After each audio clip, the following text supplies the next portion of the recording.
৭২ ঘণ্টা কাটতে না কাটতে ফের আদিবাসী মহিলাকে গণধর্ষণের অভিযোগ উঠল মহিলা মুখ্যমন্ত্রীর রাজ্য পশ্চিমবঙ্গে।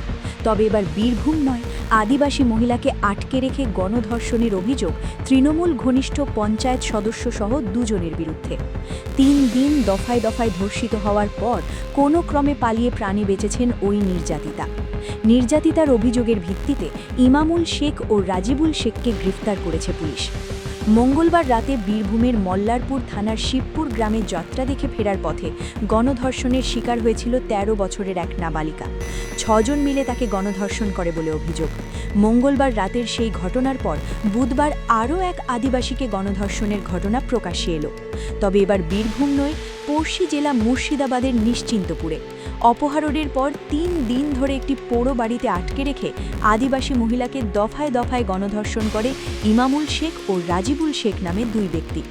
এর মধ্যে ইমামুল শেখ স্থানীয় পঞ্চায়েতের নির্দল সদস্য হলেও বর্তমানে সে তৃণমূলকেই সাপোর্ট করে বলে জানা গিয়েছে।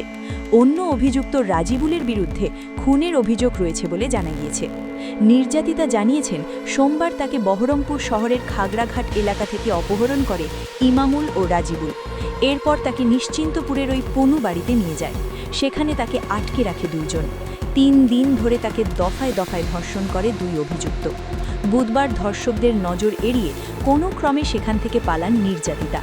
এরপর বহরমপুর থানায় অভিযোগ দায়ের করেন তিনি। অভিযোগের ভিত্তিতে ইমামুল ও রাজিবুলকে গ্রেফতার করেছে পুলিশ। নির্যাতিতার শারীরিক অবস্থার অবনতি হওয়ায় তাকে হাসপাতালে ভর্তি করা হয়েছে। মমতা বন্দ্যোপাধ্যায়ের রাজত্বে ধর্ষণের রাজধানীতে পরিণত হয়েছে পশ্চিমবঙ্গ।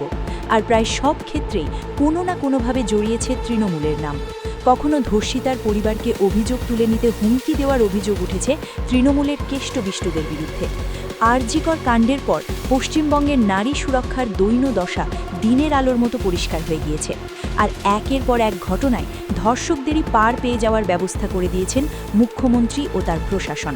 কারণ চুরি দুর্নীতির সরকারকে মানুষ যে ভোট দেবে না তা বিলক্ষণ জানেন মমতা। তাই তার ভোটে জিততে চাই এই ধর্ষকদের। কিন্তু আর কতদিন মমতার সংকীর্ণ ভোট রাজনীতির বলি হবেন রাজ্যের মহিলা ও নাবালিকারা? ব্যুরো রিপোর্ট, মাধ্যম। ত্রিপুরা এক অপরিসীম সৌন্দর্য ও সমৃদ্ধ মিশ্র সংস্কৃতির ভূমি।